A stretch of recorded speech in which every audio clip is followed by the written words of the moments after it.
Yo yo, bienvenue pour une nouvelle critique. Aujourd'hui, du coup, on va parler d'un film qui est sorti cette semaine, qui est Don't Worry Darling, le nouveau film d'Olivia Wilde. N'oubliez pas de vous abonner à la chaîne si le contenu vous plaît, que ce soit aussi liké, partagé, commenté, etc. Parce que ça participe au référencement de la chaîne, ça fait plaisir, vous connaissez la chanson, et merci beaucoup. Bon, avant même de parler du film, il y a, je sais pas si vous avez entendu, moi je n'étais absolument pas au courant, il y a eu un drama autour du film, un drama autour surtout de ses acteurs, et du coup de sa réalisatrice Olivia Wilde qui joue aussi dans le film. Mais bon, bref, il y a eu des espèces de, un petit peu de guéguerre, où va savoir ce qui s'est passé entre l'actrice principale, du coup Florence Pugh, et Olivia Wilde, Harry Styles, parce que du coup apparemment Olivia Wilde, Harry Styles seraient peut-être ensemble mais on sait pas, apparemment elle aurait mal parlé dans une vidéo à Florence Pugh, du coup apparemment Florence Pugh elle aurait le seum, donc du coup elle ferait pas vraiment la promo du film, en même temps apparemment sur le tournage il y avait pas mal de tensions, etc. Enfin bref, tout ce que ça peut amener ce drama-là au film, c'est surtout que y a un côté presque méta à leur histoire et au film.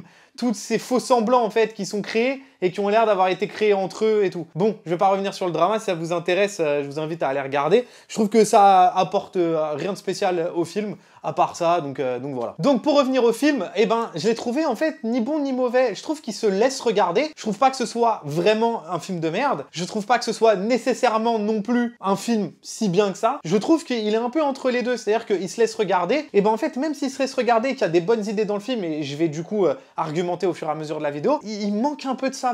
Et il y a plein de choses comme ça aussi que je pourrais pas forcément décrire, mais il y a plusieurs moments dans le film que je trouve sont des scènes qui sont plutôt sympathiques et qui marchent plutôt bien, mais malgré tout, même à l'intérieur de ces scènes-là, je trouve que ça manque un peu de quelque chose, ça manque un peu de saveur. Et donc voilà, maintenant je trouve que mine de rien, le film se porte plutôt bien, malgré un twist dont je suis pas très fan, mais voilà, il y a plein de choses qui font que le film, mine de rien, reste un peu intéressant à suivre, etc. Mais voilà, je vais commencer à du coup vous expliquer le pourquoi du comment, et d'abord, le montage en fait. Je trouve que vraiment, l'une des forces du film, c'est son montage. Je trouve qu'il est plutôt bien monté, mais plutôt dans surtout l'enchaînement des séquences. En fait, je trouve que le fait qu'elle veut lier les séquences entre elles par le montage, que ce soit par la répétition, en utilisant les mêmes plans et les mêmes rythmes de montage, avec que ce soit la tartine, que ce soit le steak, que ce soit le café, etc. Ça émet une répétition, ok, bon, c'est un truc quand même très classique, mais bon, ça marche bien. Mais c'est surtout dans l'enchaînement des séquences. Que ce soit qu'on se retrouve d'un endroit à un autre, qu'on se retrouve en plein jour et puis d'un seul coup en pleine nuit. Et en fait, la manière qu'elle va lier certaines séquences, ça marche franchement plutôt bien et ça permet vraiment à créer un dynamisme à son montage et un rythme, du coup, à son... pas à son histoire, mais à son film, quoi.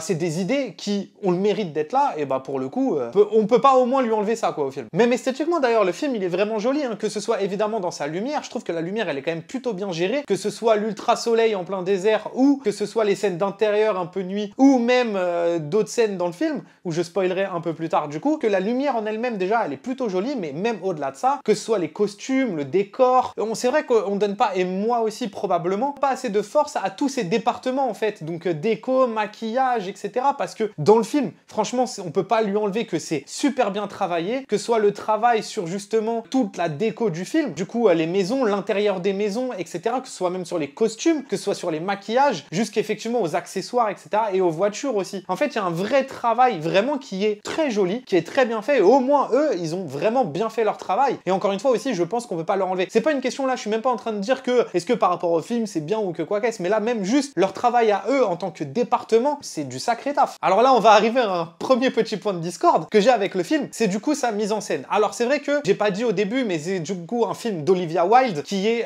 une actrice à la base, qui a déjà fait un premier film qui s'appelle Bookmarks, si je dis pas de bêtises. Et d'ailleurs, je savais absolument pas qu'elle avait fait un premier film. Moi, je croyais que Don't Worry Darling, c'était son premier film. C'est pas le cas. Et c'est marrant parce que en plus de ça, je trouve qu'il y a un peu des erreurs de premier film dans Don't Worry Darling, mais j'y reviendrai juste après. Et donc en fait, le truc avec la mise en scène, c'est que même si évidemment la mise en scène ne représente pas nécessairement que le découpage pur, etc., le travail qu'elle a voulu amener et qu'elle a donné à faire à tous ces départements sont très bien, certes, mais en tout cas, l'utilisation de la caméra, parfois, je trouve que c'était pas foufou. Alors en fait, je trouve que la mise en scène en tant que telle, elle est plutôt ok. En fait, le truc, c'est que je trouve qu'elle a des bonnes idées, mais qui parfois sont saccagées par le trop plein d'idées. Par exemple, c'est-à-dire qu'elle va prendre des axes pour mettre en scène une scène, qui sont du coup des axes plutôt intéressants, mais je trouve qu'elle a beaucoup trop tendance à mettre beaucoup trop d'axes, et donc du coup, en fait, à sacrifier de sa scène à un trop plein de découpage. Et ça, je trouve ça dommage, parce que je trouve qu'il y a des plans qui sont intéressants, intéressant, mais en fait, au bout d'un moment, il y en a trop. Ça aurait été mieux parfois de un peu élaguer ce découpage, surtout dans les scènes, on va dire, où il se passe des choses. Notamment la scène au tout début où Harry Styles et Florence Pugh, voilà, sur une table, pour ceux qui ont vu le film, pour pas trop en dire non plus pour l'instant. Par exemple, cette scène-là, je trouve qu'il y a des plans qui sont intéressants, mais en fait, je trouve qu'il y en a trop. Et je trouve ça trop dommage. Je trouve qu'il y a un moment, il y a un plan qui est de derrière, qui tourne. En fait, déjà, il y a trop de plans qui bougent. Et en fait, il y a un plan comme ça qui passe derrière la table, etc. Alors que t'as un plan top shot qui est plutôt intéressant. T'as un plan, évidemment, sur le visage de Florence Pugh qui est aussi intéressant, mais t'as genre 2-3 autres plans qui sont dans la scène et qui un peu, bah, du coup, font un gloubi-boulga. Je caricature un peu, mais c'est pas nécessaire. En fait, je trouve que la scène, elle est cool, elle est forte, mais du coup, je pense qu'elle serait encore plus forte si elle arrivait à élaguer justement tous ces plans en trop j'ai l'impression que parfois, il y a une peur de manque de dynamisme, comme la majorité de beaucoup de films, malheureusement. Elle a tendance à, en fait, rajouter des plans au montage, justement parce qu'elle a peur que la scène soit pas assez dynamique, et donc elle compense par ça. Généralement, pas tout le temps quand même une bonne idée. Sauf quand c'est quelque chose qu'on veut et que c'est maîtrisé. Après, on aime ou on n'aime pas, c'est une chose. Mais là, j'ai l'impression justement que c'est pas quelque chose qui est totalement maîtrisé. Je le sens plus comme, voilà, on va faire plusieurs axes, plusieurs plans,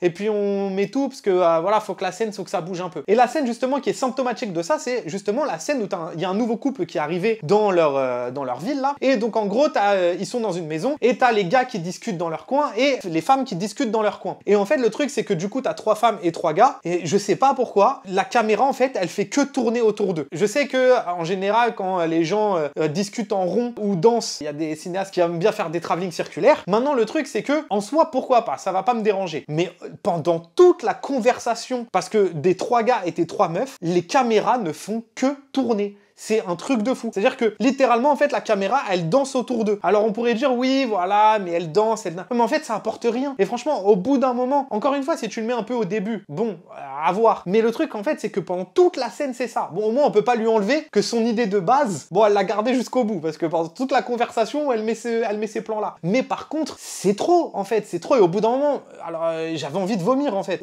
Je caricature un peu, mais franchement, ça me donnait le tournis, en tout cas, ça, c'est sûr. Et en fait, je comprends pas comment c'est possible de filmer, on va dire, 3 personnes qui parlent et 3 personnes qui parlent, et de réussir à donner des vertiges à ton spectateur, alors que les 3 ne bougent pas et ne font que parler entre eux. Et en fait, littéralement, la caméra, je sais pas la scène combien de temps elle dure, 5 minutes. Pendant les 5 minutes, c'est que des plans qui tournent. C'est au bout d'un moment, calme un peu, parce que c'est un peu trop. Mais voilà, je trouve que cette scène-là, en fait, elle est un peu symptomatique de la mise en scène d'Olivia Wilde dans ce film, même si celle-là, vraiment, elle est caricaturale à souhait, et qu'elle représente pas tout le film, mais il y a quand même ce truc-là de trop plein de dynamisme. Peut-être que quelqu'un me dira le contraire, mais en fait, je vois vraiment pas l'intérêt de faire danser une caméra autour de ces 3 personnes qui parlent, à part pour donner du dynamisme là où on n'en a pas besoin, en fait. Et encore une fois, on peut très bien mettre du dynamisme dans juste un chant contre chant. Mais bon, bref, ça, c'est encore une autre histoire. Et c'est un peu dommage. Et peut-être que du coup, c'est ce qui amène à parfois, je trouve, que le film manque un peu de saveur, probablement aussi. Parce que, à trop s'éparpiller, on arrive parfois à un peu perdre l'énergie d'une scène. Maintenant, je vais un peu parler du casting, et un autre point qui me dérange un peu, en fait, c'est du coup Florence Pugh. Alors, pas qu'elle joue mal, mais en fait, je trouve que le choix de casting, il est, on va dire, un peu discutable.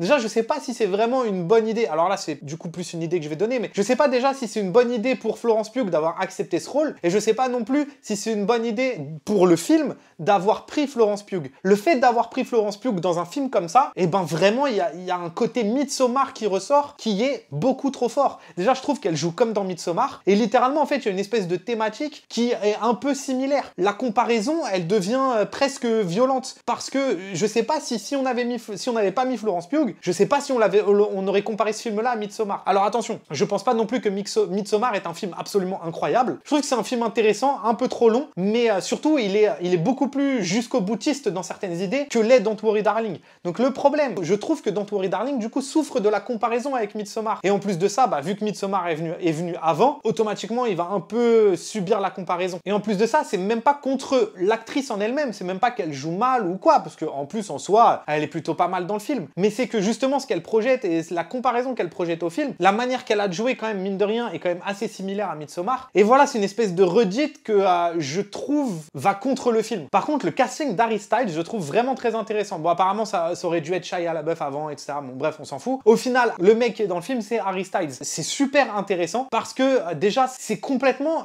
à contre-emploi parce que l'image que projette Harry Styles en tant que chanteur, et ben en fait c'est le contre-emploi qu'il a dans le film parce que là il est littéralement cadre, costard, cravate, droit, voilà, en plus avec tout le thème du rêve américain quand même qui est prégnant dans le film. Déjà d'une, il joue quand même plutôt bien et il a des scènes qui sont vraiment plutôt cool et j'aurais presque aimé le voir un peu plus parce que je trouve que les scènes où il commence vraiment à projeter quelque chose, et ben elles sont hyper intéressantes et j'aurais aimé encore plus le voir dans ce genre de scènes là parce qu'elles sont limite presque un peu trop courtes. Mais voilà, donc déjà que je trouve que le gars joue plutôt bien, mais en plus de ça, surtout je trouve qu'il joue plutôt bien le contre-emploi qu'il est en tant que Harry Styles, le chanteur. Ça marche hyper bien, hyper intéressant en tout cas comme utilisation et comme casting. Donc c'est marrant comme quoi bah, un choix de casting peut être intéressant d'un côté et un choix de casting, parce que mine de rien c'est quand même important les choix de casting. C'est pas juste est-ce que l'acteur joue bien, mais qu'est-ce qu'il représente cet acteur-là. Et il y a plein justement de réalisateurs qui ont joué avec ça. Sidney Lumet, il a joué justement pendant un moment avec des acteurs comme Al Pacino qui sont extrêmement connus et il a fait exprès de prendre des acteurs moins connus pour justement avoir un propos qui soit plus fort dans ce qu'il voulait raconter dans ces films-là. Donc il y a des réalisateurs etc. qui jouent avec les choix de casting et c'est important. Un acteur parfois représente quelque chose. Donc voilà. Et en l'occurrence, bah, Harry Styles, ce qu'il représente en tant qu'Harry Styles chanteur, l'utiliser à contre-emploi comme ça, c'est quand même, je trouve, hyper intéressant.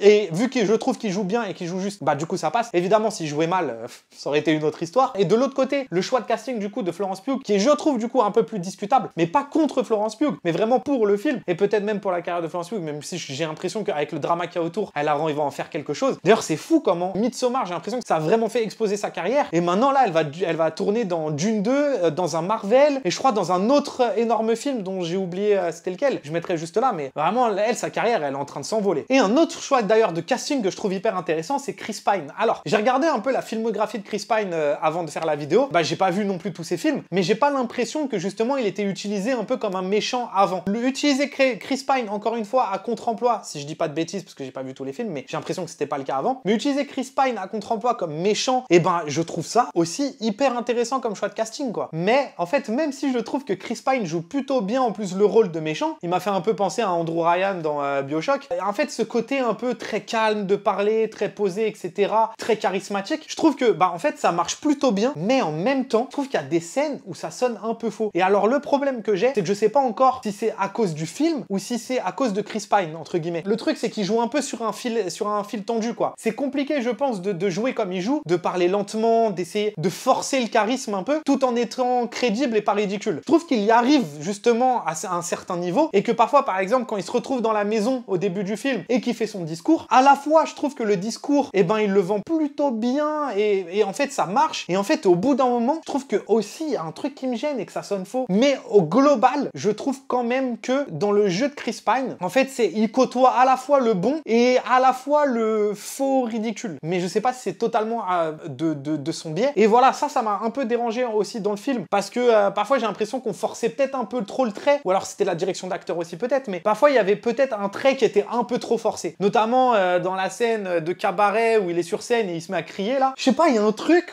où ça marche pas tout le temps. Et c'est ça qui m'a un peu dérangé aussi dans le film. Et c'est dommage parce que, en plus, je trouve qu'on voit dans le film les efforts qu'il fait, voilà, qui joue son rôle comme a priori il devrait le jouer. Donc je sais, j'arriverai pas totalement à mettre le doigt dessus, mais voilà, il y a un truc qui me gêne, mais en même temps, je trouve que l'utilisation et le jeu de Chris Pine est quand même plutôt cool aussi. Donc voilà, je sais pas trop où mettre concernant Chris Pine et son rôle dans le film. Parce qu'il y a quand même des scènes dans le film qui, je trouve, sont hyper intéressantes et marchent vraiment bien. Mais là, je vais commencer à spoil, hein, comme ça, vous êtes prévenus, mais en fait, c'est comme la scène autour de la table avec, du coup, Chris Pine et, du coup, Florence Pugh qui s'embrouillent avec les convives, etc. là. En fait, je trouve que cette scène, elle marche hyper bien, elle est hyper intéressante. Je trouve que même la préparation de la scène est cool. J'adore que Chris Pine, il arrive derrière Florence Pugh, la manière dont il joue, de lui mettre la pression, que d'un seul coup, ça devient un jeu. D'ailleurs, je trouve que, du coup, son personnage devient intéressant et je trouve presque qu'elle n'utilise pas assez ça dans le personnage de Chris Pine. J'ai enfin quelqu'un qui va, voilà, j'aime le risque et j'aime le jeu. T'as envie de me défier? Ok, bah prouve-moi,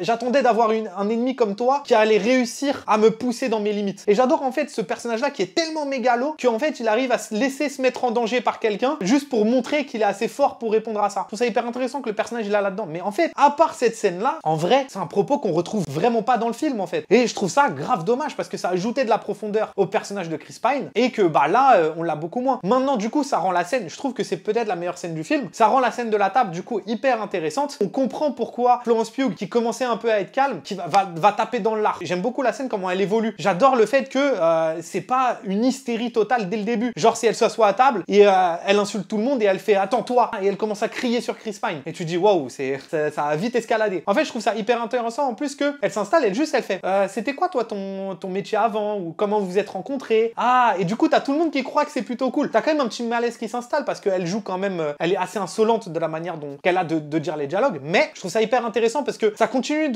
en fait c'est de mettre des braises sur le feu jusqu'à du coup qu'ils s'embrouillent et qu'elle commence à tout balancer, etc. Mais donc la scène elle se finit par lui qui se lève et qui lui dit bon je suis un peu déçu, j'attendais mieux, et il s'en va. Et en fait même si je trouve que la scène elle marche vraiment bien et que je la trouve intéressante et c'est peut-être la meilleure scène du film, et ben il me manque encore quelque chose. Même la manière dont la scène se termine quand il se lève de table pour dire ouais tu m'as déçu, je pars, c'est trop calme, il manque quelque chose quoi, ça manque de saveur. Si j'aurais voulu que ça parte totalement en couille, en mode ça se crie dessus, ça se jette un cendrier, j'en sais rien. Ou alors il me manque une discussion entre les deux, même si c'est un moment calme. J'aurais adoré, je croyais que c'est ce qui allait se passer d'ailleurs, c'est que les deux restent à table. C'est-à-dire que tout le monde s'en va et qu'en fait on reste entre les deux qui sont en train de discuter, de faire vraiment un dernier petit dialogue avant que Chris Pine s'en aille. Pas juste je me lève, ah tu m'as un peu déçu et je m'en vais. Non, une vraie discussion où on sent de la tension, on sent quelque chose qui se passe, ou alors il continue de la provoquer vraiment, en mode tu vois ça. Je trouve que c'est encore trop faible malheureusement dans le dénouement de cette séquence. Mais là on va parler du coup à ce qui m'a peut-être probablement le plus dérangé du film, c'est son twist. Vraiment le coup de la VR, etc. Parce que déjà ça fait vraiment les films des années 2000, genre Next quoi. Il y avait un moment où que des films qui à la fin c'était un rêve. Ça devenait d'ailleurs un running gag entre nous, je me souviens à l'époque, mais la mécanique elle est casse-gueule, la mécanique elle est compliquée. Parce que forcément déjà c'est une mécanique qui a tellement été utilisée il y a pas si longtemps que ça et qui du coup a été un peu ridiculisée à force. Je dis pas qu'il faut pas le faire ou que c'est pas bien, je dis juste que c'est casse-gueule. Donc faut vraiment réussir à bien le faire. Et là, je trouve pas que ce soit nécessairement bien fait en plus. Parce qu'en fait, le problème que ça crée d'avoir un twist comme ça, c'est que d'un seul coup, il va falloir que tu crédibilises ton univers. C'est même pas une question d'expliquer scientifiquement que quoi qu'est-ce, etc.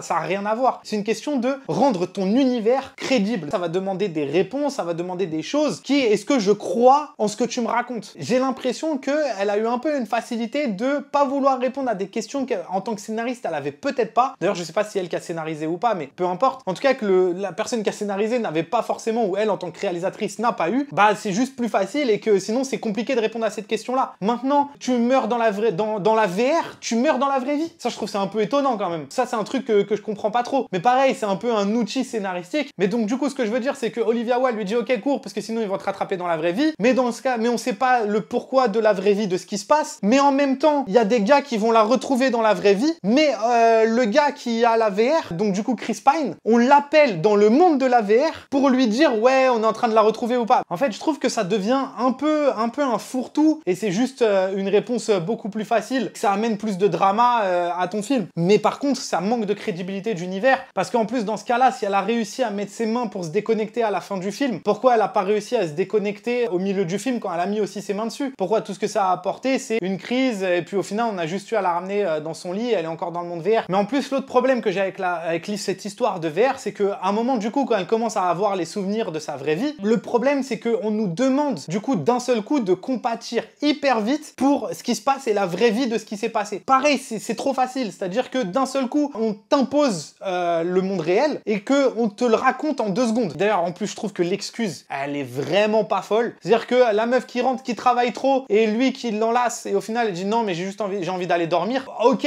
alors, en fait, peut-être que si on avait vécu toute une partie du film, peut-être que j'aurais pu y croire à cette histoire-là, peut-être que s'il y a une redondance, peut-être que s'il y a une frustration qui se crée, mais du coup, j'ai envie de la vivre, cette frustration, j'ai envie de la comprendre. Là, je la comprends pas. Après, c'est pour ça que je dis que la mécanique, elle est dangereuse. Ça veut pas dire qu'elle est impossible. Là, je trouve qu'en l'occurrence, c'est pas bien amené, je trouve que c'est mal fait, et en fait, je trouve limite, même, je trouve que c'est pire, c'est que quand il y a eu l'histoire de la VR, moi, j'ai été un peu déçu, parce qu'en fait, je trouve que ça enlève de la force au film. C'est-à-dire que je trouvais ça hyper intéressant que les gars s'étaient vraiment créé une secte en plein milieu du désert et que c'était un milliardaire qui avait créé ça. Ce soit, ah, mais c'est un monde de VR, ça enlève toute une force à ce qu'amenait ton film. Donc, comme je disais, en fait, c'est que moi, je croyais que c'était un premier film, mais en fait, c'est son deuxième. Mais parce qu'en fait, je trouve qu'en plus de ça, il est symptomatique de problèmes de premier film. C'est-à-dire qu'elle a plein de références ou d'idées dans la tête qu'elle n'a pas encore réussi, je trouve, à extraire. Notamment, comme je vous ai dit, évidemment, cette manière qu'elle a de vouloir tout dynamiser tout le temps, de faire un trop plein de découpage et de les rajouter en plus au montage, etc. pour rajouter un dynamisme qui est juste, on va dire, fictif. Le côté de